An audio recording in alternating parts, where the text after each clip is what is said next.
Bullet train থেকে অর্থনৈতিক corridor.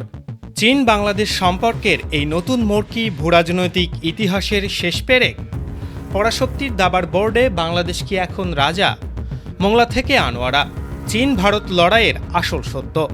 Tarique রহমানের চীন সফর।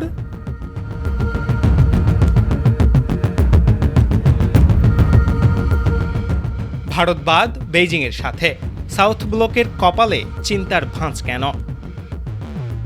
বেইজিং থেকে দালিয়ান ৮৫০ কিলোমিটারের দূরত্ব যেন এখন কেবল সময়ের ব্যাপার। ৩০০ কিলোমিটারের বেশি গতির বুলেট ট্রেনের জানালায় চোখ রাখলে দেখা যায় পাহাড় আর সমতল ভূমি যেন একে অপরকে ছাপিয়ে যাচ্ছে। কিন্তু ট্রেনের ভেতরের নিস্তব্ধতা তো আর সাধারণ নয়। সেই নিস্তব্ধতায় আসলে দক্ষিণ এশিয়ার অনাগত ভবিষ্যতের নীল নকশা বোনা হচ্ছে। অনেকে এটিকে রূপকথার মতো ভাবতে পারেন। ঢাকা থেকে চট্টগ্রাম যাওয়ার ট্রেনটি পাহাড় আর জঙ্গল চিরে ঢুকে পড়বে মিয়ানমারে, আর সেই রুট ধরেই সোজা গিয়ে থামবে চীনের ইউনান প্রদেশে। শুনতে সায়েন্স ফিকশন মনে হলেও এই মহাকাব্যিক সমীকরণের কারিগররা এখন কল্পনায় সীমাবদ্ধ নেই। বেইজিংয়ের গ্রেট অব দ্য পিপলে যখন দুই রাষ্ট্রনায়কের বৈঠক শেষ হলো, তখন কেবল দ্বিপাক্ষিক সম্পর্কের পাতা উল্টায়নি, বরং ভারতের প্রভাবের শিকল ছিঁড়ে ফেলার এক বিশাল ইস্তেহার তৈরি হয়েছে। দক্ষিণ এশিয়ার বুক চিরে যে নতুন অর্থনৈতিক সাম্রাজ্য গড়ে উঠতে যাচ্ছে, আজ আমরা তারই ভেতরে লুকিয়ে থাকা রহস্যগুলো উন্মোচন করব। তারেক রহমানের বেইজিং সফরের সবচেয়ে বিস্ফোরক খবরটি হলো বাংলাদেশ, মিয়ানমার ও চীনকে নিয়ে নতুন এক মেগা অর্থনৈতিক করিডোর। এটি কোনো সাধারণ সড়ক বা রেলওয়ে নয়, এটি হলো বাণিজ্যের এমন এক ধমনী যা ভারতের একচেটিয়া আধিপত্যের বুকে সরাসরি আঘাত। বেইজিংয়ের প্রস্তাবনায় খুব স্পষ্টভাবে বলা হয়েছে ইউনান থেকে মান্দালয়, এরপর ইয়াঙ্গুন ও রাখাইনের কিউফুর গভীর সমুদ্র বন্দর, আর সেখান থেকে সোজা চট্টগ্রামের হৃৎপিণ্ড পর্যন্ত। সহজ করে বললে, বাংলাদেশের রপ্তানি পণ্য ট্রাক বা ট্রেনে করে মাত্র ২৪ ঘন্টার মধ্যে পৌঁছে যাবে চীনের বাজারে।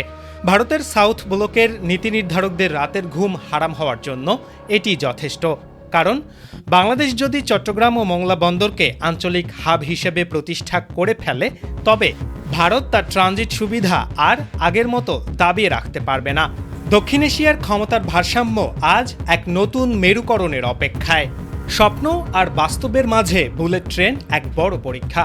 হাই স্পিড রেল লাইন কোনো সাধারণ লাইন নয়, এর মধ্যে প্রয়োজন নিশ্ছিদ্র নিরাপত্তা এবং কয়েক বিলিয়ন ডলারের বিনিয়োগ। ঢাকা চট্টগ্রাম করিডোর নিয়ে যে আলোচনা চলছে তা আমাদের শিল্পায়নের জন্য আশীর্বাদ হতে পারে, কিন্তু সেই সাথে তৈরি করতে পারে বিশাল আর্থিক চাপের। চীনের ২ দশকের প্রযুক্তিগত বিপ্লব আমাদের সামনে রোল মডেল হিসেবে আছে ঠিকই, কিন্তু আমরা কি সেই বিনিয়োগের সঠিক ব্যবহার নিশ্চিত করতে পারব? লাভ ক্ষতির অঙ্কটা বড় জটিল। যদি যাত্রী চাহিদা বা শিল্প উৎপাদন সেই হারে না বাড়ে, তবে এই বুলেট ট্রেন দেশের অর্থনীতিতে সাদা হাতি হিসেবে দেখা দিতে পারে। তাই আবেগের বশবর্তী না হয়ে সরকার এখানে অত্যন্ত সূক্ষ্মভাবে পা ফেলছে, কারণ একটি ভুল বিনিয়োগ পুরো দেশের অর্থনীতির মেরুদণ্ড ভেঙে দেওয়ার ক্ষমতা রাখে। সবচেয়ে থ্রিলিং খবরটি লুকানো আছে মোংলা বন্দরে। ১১০ একর জমিতে চীনের বিশাল অর্থনৈতিক অঞ্চল, যা আগে ভারতের জন্য বরাদ্দ ছিল। ৫ আগস্টের পর ঢাকা যেভাবে সেই পুরনো চুক্তি বাতিল করে বেইজিংকে আমন্ত্রণ জানিয়েছে, তা কূটনৈতিক ভাষায় এক বড় ধরনের সার্জিক্যাল স্ট্রাইক। ভারতের জন্য এটি কেবল একটি বিনিয়োগের ক্ষতি নয়, বরং তাদের গলার কাছে চেপে বসা এক কৌশলগত ফাঁদ। জাপান মাতার বাড়িতে আছে, ইউরোপ চট্টগ্রামে বিনিয়োগ করছে, আর এখন চীন মোংলায়। এই যে পরাশক্তিদের এত আগ্রহ, এর কারণ একটাই, ভৌগোলিক অবস্থানের দিক থেকে বাংলাদেশ এখন পৃথিবীর সবচেয়ে মূল্যবান কৌশলগত ভূখণ্ড।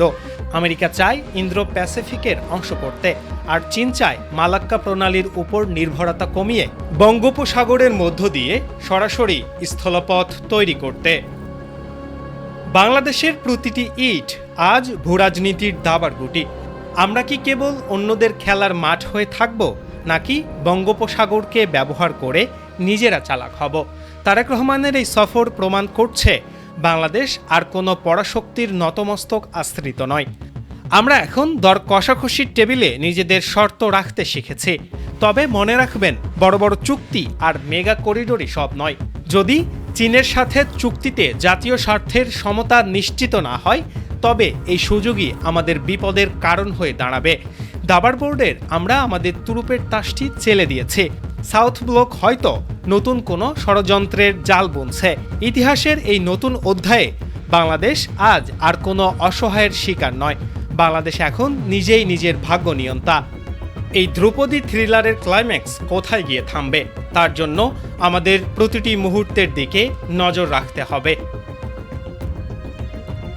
ইতিহাসের এই নতুন পথ চলা, এই পরাশক্তির লড়াই আর আমাদের প্রিয় মাতৃভূমির প্রতিটি কৌশলগত চালের গভীর বিশ্লেষণ পেতে চোখ রাখুন আমাদের চ্যানেলে।